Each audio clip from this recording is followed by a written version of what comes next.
President Trump actually has a theory of his own that he posted on social media where he basically says, look, Trump wasn't on the ballot and shutdown were the two reasons that Republicans lost elections tonight.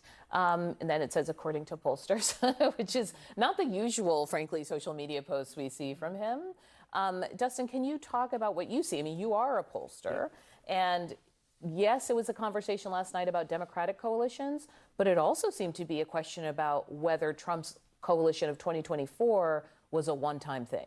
Yeah, well, the New York City mayor's race I thought was the most interesting. It's also the race that we've done the most public polling as well as internal polling on. And it's definitely, I would call it a mixed bag for Democrats. Obviously, it's a huge win. I think Mamdani's speech was ambitious. And I think he'll be, if he does half the things, be transformative. And that's probably, for some Democrats within the party, they're not going to be excited about that. We're watching the transformation of that party.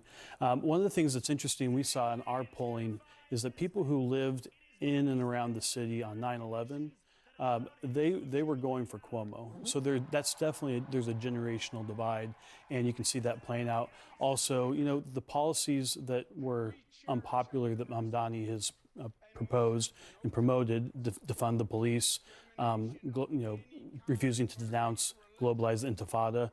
These were not popular with New Yorkers as well.